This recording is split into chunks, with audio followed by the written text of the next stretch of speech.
a KQED television production. It's like holy mother of comfort food.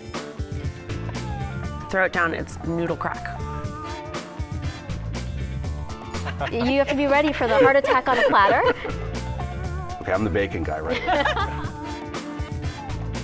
Oh, it just did a jig every time I dipped into it. It just completely blew my mind. I felt like I had a mouthful of raw vegetables and dry dough. Yes. Please, I want the dessert first. Yes. Told me you had to wait. Check Please Bay Area is made possible by the members of KQED and by IRG has thousands of natural stone surfaces, all in stock today. IRG, online at marblecompany.com. Bay Area Subaru dealers. Opportunities to test drive the 2014 Subaru XV Crosstrek Hybrid are available at local Subaru dealers. Subaru, online at subaru.com. Located at the southern gateway to Napa, Jamison Ranch Vineyards offers handcrafted wines, chefs' food pairings, and weekly live music. JamisonRanch.com. Oakland International Airport, offering new flights to Europe, Hawaii, and all across the USA. Oakland International. Park close, fly on time. With whole toasted sesame seeds, garlic, ginger, and other natural ingredients, soy vey sauces and marinades bring a taste of Asia to your favorite dishes. Support KQED's vehicle donation program and donate a car to help raise funds for quality public media. Powered by Cars.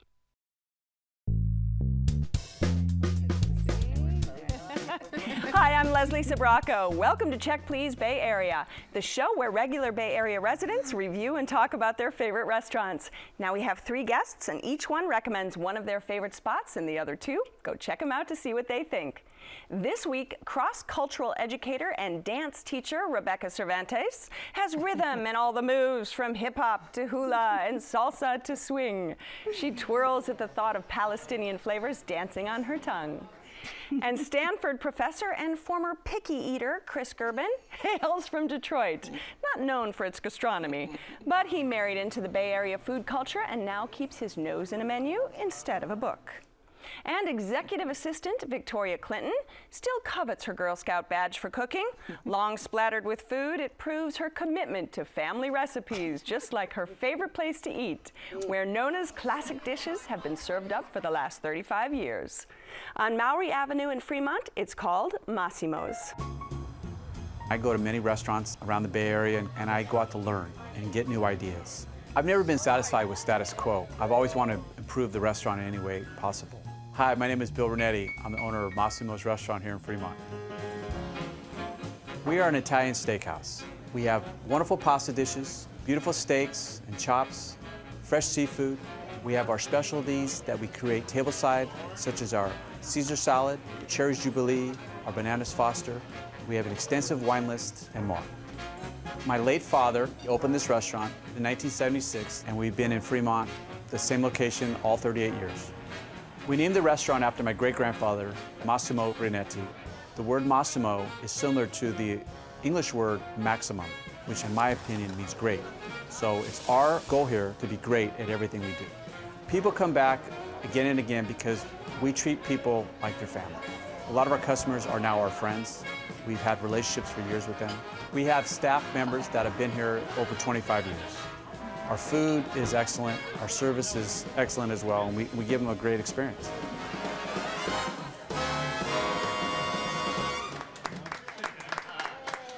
So Victoria, this is a place that you've been going to for many, many years, haven't you? Yes, about 30. About 30? You're not old enough to have been going for 30 years. Thank Come you, on. Leslie. Food. What is it that drives you back and back? It's always comfortable and familiar. I've never had a bad experience. And what's your favorite dish? My very favorite is the marinated veal chop. It's really thick, it's huge on your plate.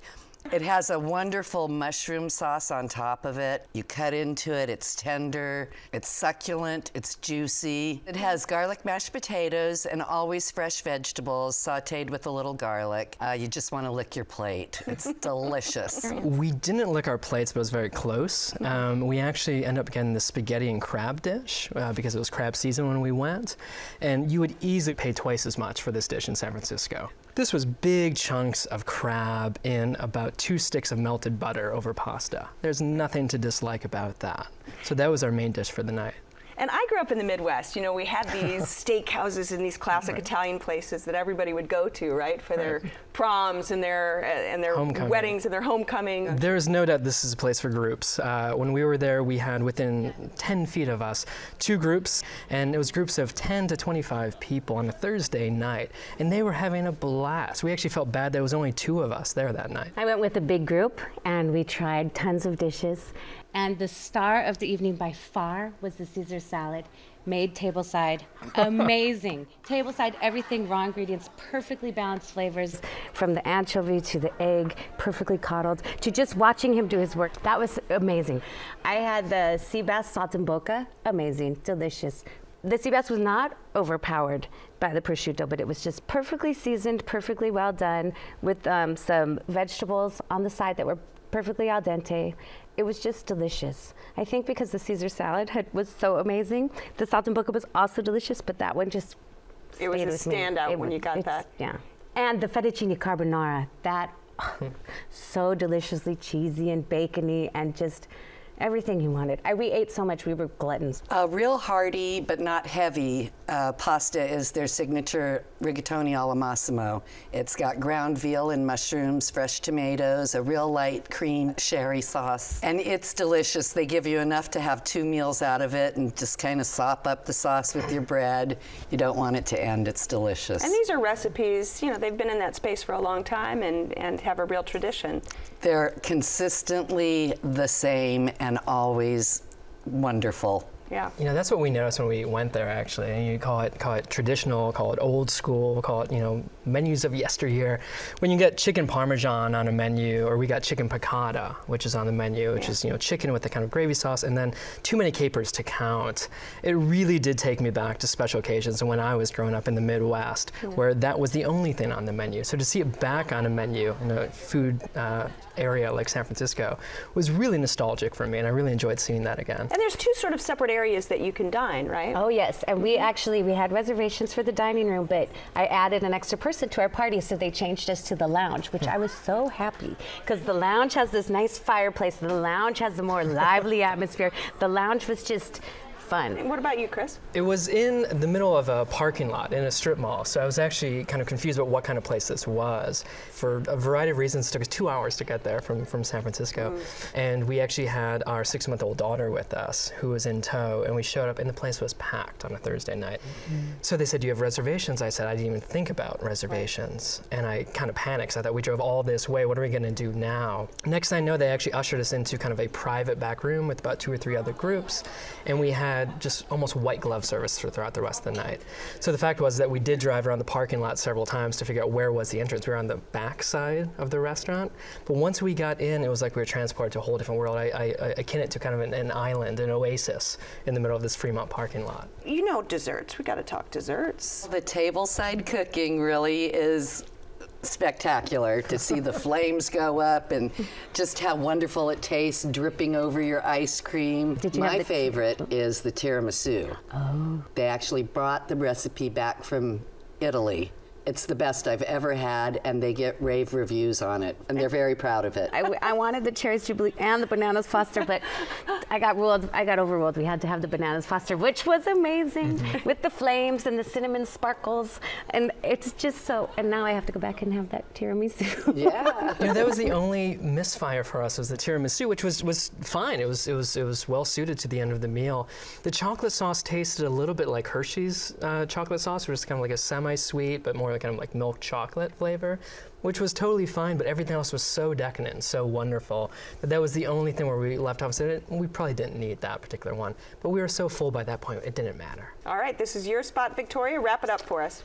It's my all-time, long-time favorite, always fabulous and bellissimo, Massimo. All right, and Rebecca? I would say for old school Italian dining and attentive service and delicious standard Italian cuisine, Massimo's is a place to go. Okay, and Chris? And I would say don't let the strip mall fool you. For Taste of Yesteryear, Massimo's is great for groups and for special occasions. All right, if you would like to try Massimo's, it's on Mallory Avenue at Farwell Drive in Fremont. The telephone number is 510-792-2000. It's open for lunch Tuesday through Friday, dinner Monday through Saturday. Reservations are recommended, and the average tab for dinner without drinks is around $45.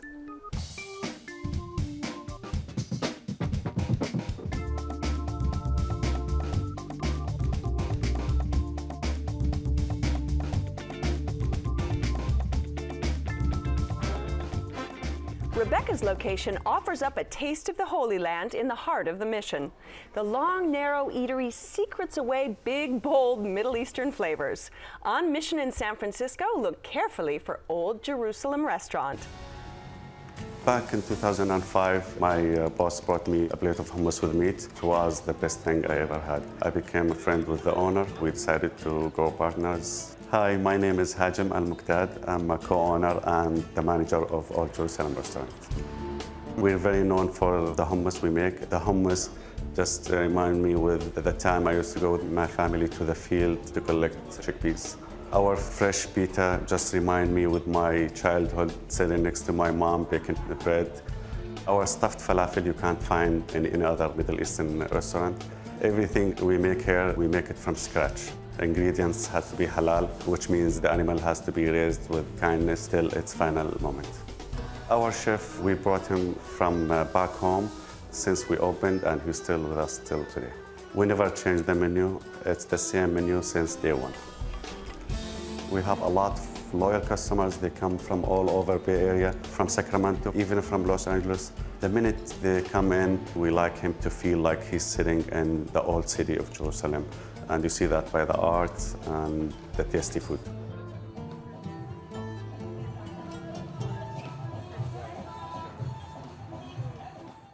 All right, Rebecca, this is a family-friendly, affordable spot that you find a lot of regulars, isn't it? Every time I go in there, it's filled with people from all different nationalities, all different cultures, religions. I talked to my neighbor. He said he was having an interfaith meeting there. He thought it was the perfect place. That's right. And it is. The service is casual, but very nice. And I just feel like as soon as you walk in, you're just treated like family. Everyone in the restaurant treats each other like family. Whenever I go there with my toddler, everyone starts engaging with us, and you have delicious food from their house-made olives and turnips that they serve with the warmed pita bread. They actually brought the recipe for their pita bread over. They don't bake it in-house, but they have their mom's recipe. My thing that I've never been able to get away from because it's so cheap and delicious and different is the chicken shawarma, because their chicken shawarma is marinated in yogurt with some different kind of spices and lots of turmeric, which makes it turn bright yellow. And it's super moist. It's chicken breast only. I found that out in my research. I always get that.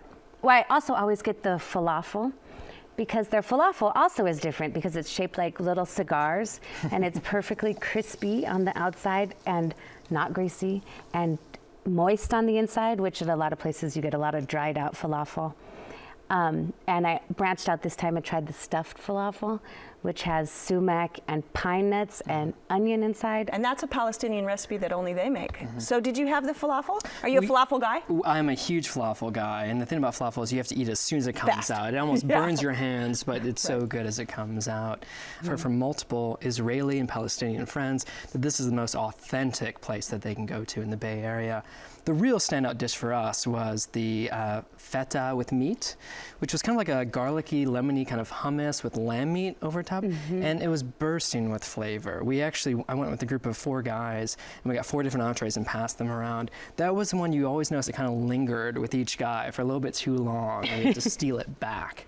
So that was easily the one that I used all of the pita that they gave us to eat it with. And people think it's feta as in the cheese, but it's actually the Arabic word for when you have hummus mixed with sort of pureed pita. So don't get confused for people. Right? And Victoria, what about you?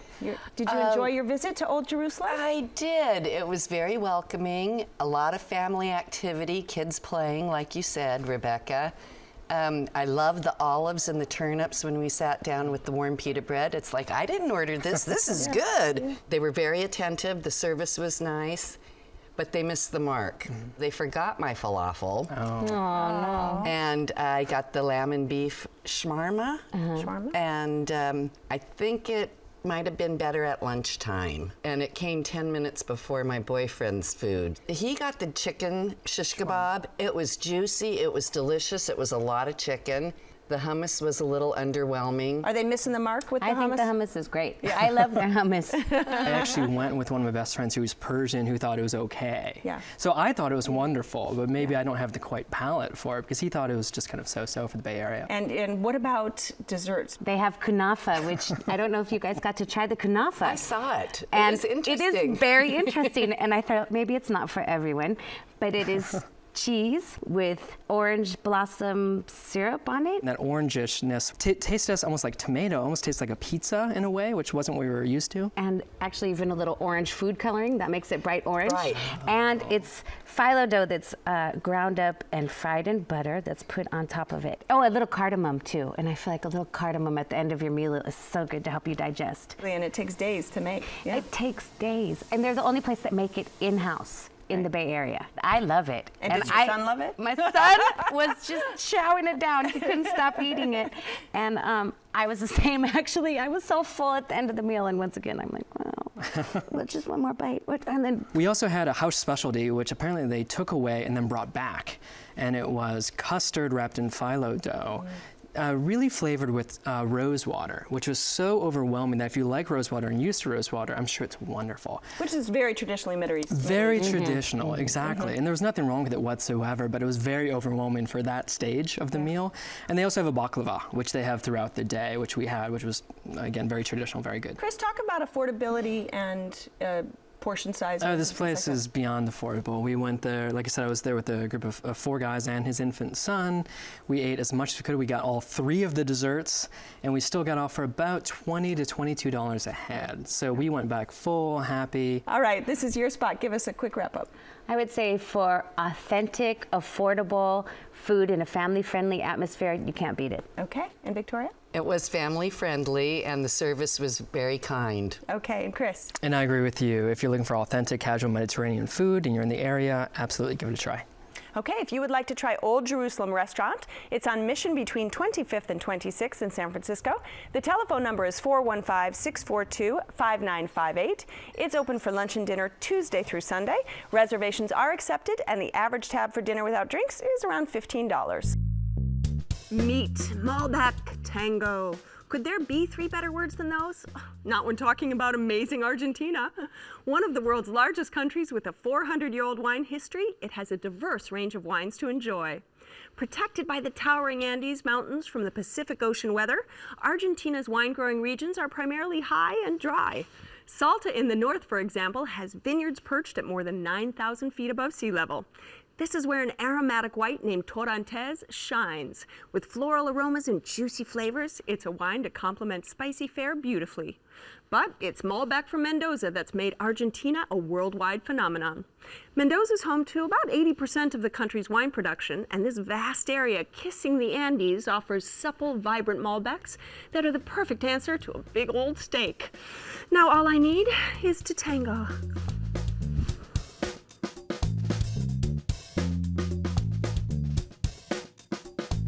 Located in Cow Hollow, across from the swaying eucalyptus trees of the Presidio, and a few blocks from the Palace of Fine Arts, Chris's romantic hideaway delivers a place to cozy up to your date for a French getaway in San Francisco. It's Baker Street Bistro. I'm born in Biarritz, southwest of France, and I started cooking with my grandmother and my mom. Went to culinary school, and I opened my first restaurant. I was 19. My name is Daniel Dubetelu. I'm the chef owner of Baker Street Bistro. After a few years of running the restaurant, I fall in love, which made me sell everything in France and move to America. I cook like I learned with my grandmother, with her passion, fresh product, local. We try to bring the French bistro cuisine from Paris. We're not fancy at all. It's very casual. You just come to enjoy a nice meal or just a glass of wine outside. We carry only French wine at Baker Street Bistro. My waiter, Chantal, she's been here for as long as Baker Street Bistro has been here. Everybody loves her. If she's not here one day, Every single person who we pass the door will ask for Chantal. My staff in the kitchen have been here since the beginning with me, and I can sleep in peace. I know Vicente is here, good help with Victor and Miguel. Baker Street Bistro, it's like taking a trip in Paris. French food, French wine, French music, authenticity, that's Baker Street Bistro. Chris, you're kind of a romantic guy, aren't you? I like to think so. Yes, and your wife says the same thing, I'm sure. So she tells me. And this is your romantic getaway spot? Absolutely. The first time we ever heard about this place was a friend and his wife trying to find a place at the last minute on Valentine's Day. And they walked right into this neighborhood place in the middle block that they never even noticed before, and they got right in. Since then, my wife and I and several other friends have all gone on very romantic, very intimate dates there. And if you're lucky enough to get one of the small seats with the cushions and the pillows right next to a fogged off window, you can sit there all night and just stare into each other's eyes or have very intimate conversations as well. We're all like, oh, that's so nice, Chris. You're so sweet. Well, I think what separates a bistro from a restaurant is that it really does invite you to feel comfortable and feel at home. So when we go, we really like to get things that feel warm and kind of fill you up for a winter's night, as it was when we went there recently. My wife got one of the best dishes I've ever had in San Francisco, which is the beef bourguignon, the beef burgundy, which was just succulent pieces of meat, big pieces of potato and veg, and in a sauce that tasted almost like you had just poured a bottle of wine right into the pot. It was absolutely savory and delicious. Beef bourguignon, you need lots. And Victoria, what was your experience there? Oh, I loved it. It was so beautiful and charming, intimate, romantic. I felt like I was in Paris.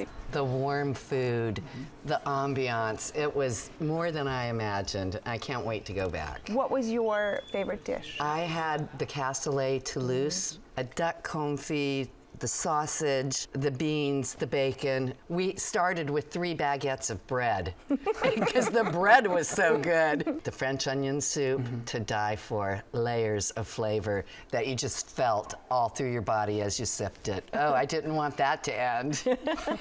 We had a nice salad, pure and simple but beautiful. The sea scallops. That was delicious on a bed of broccoli and potatoes with a red pepper coulis around it and zucchini coins. I'm telling you, I'm hungry right now. All right, Rebecca, we didn't order those. Now I'm like, oh, I must go back. It's become my go-to French restaurant now. If anybody asks me for a recommendation, I would go there. I feel like it was better than the food I had in Paris.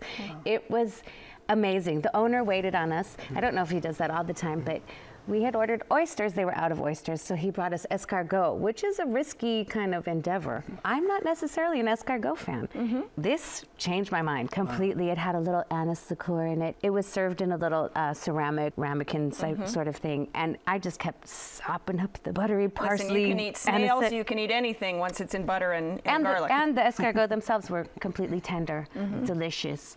It was one of those surprise, amazing standouts. The steak tartare, I don't know if you've had it. I've never tried it. I actually love steak tartare. Best one I've ever had. Hands down. The flavors were perfectly balanced. It was just beautiful, just a circle with all these lovely little rings of parsley and eggs coming out. But it was this perfectly seasoned ground beef with an amazing, huge, generous side of pommes frites. It was just delicious. And Everyone their at wine the list is table. all French, so you can have everything from a little bit of Fremont de Bourgogne to go with it. The pink Fremont de Bourgogne, the rosé. A woman after my own heart there, Victoria. And you can end with, beautiful Banyuls, sweet wine. Yes, we did that. Right? When I always go back are for the mussels, and on their website and on their menu, they say it's the best mussels in town. I need to try those. Yeah, and I haven't tried every mussel in San Francisco, but they're the best ones I've had.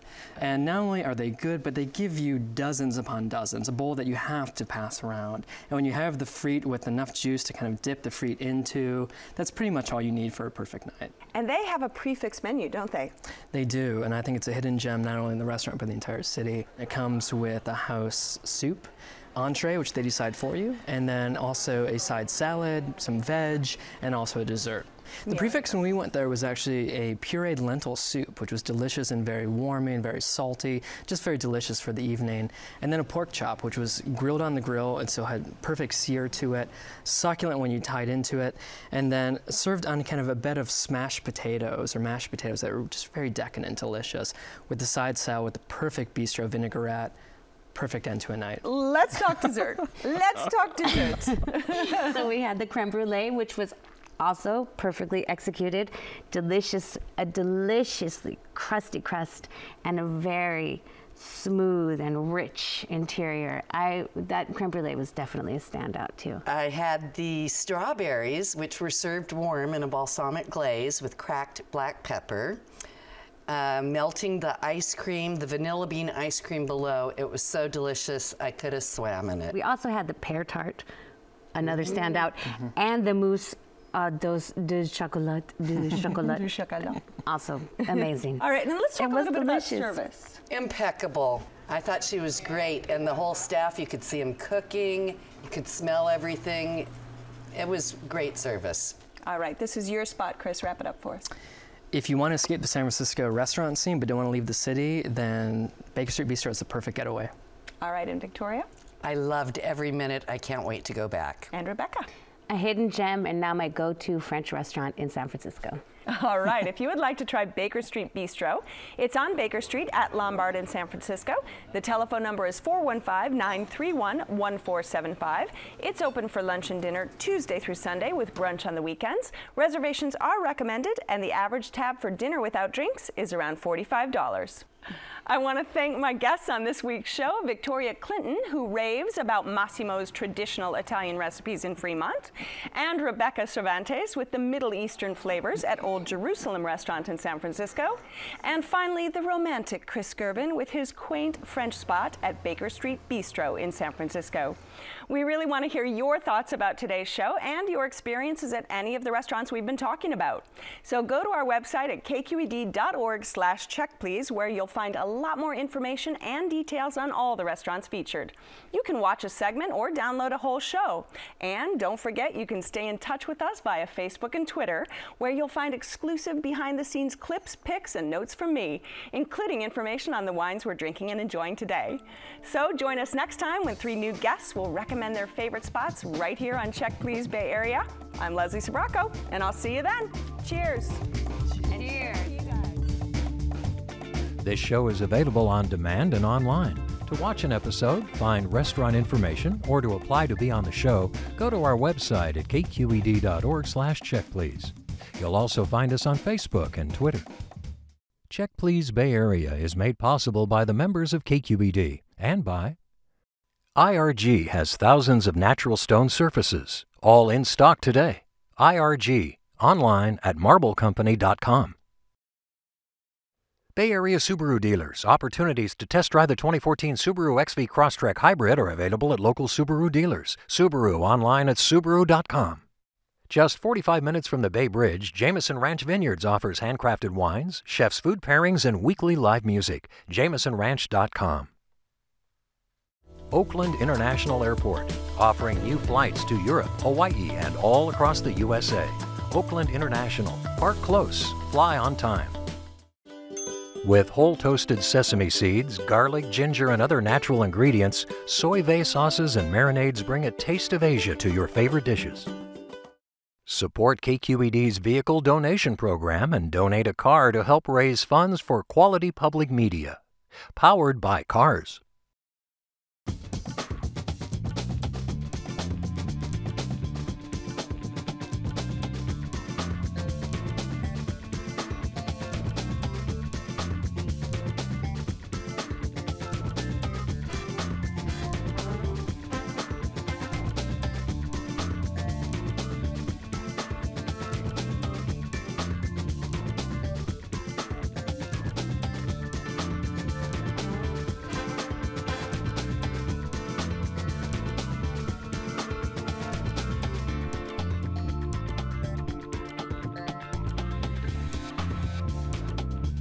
A KQED television production.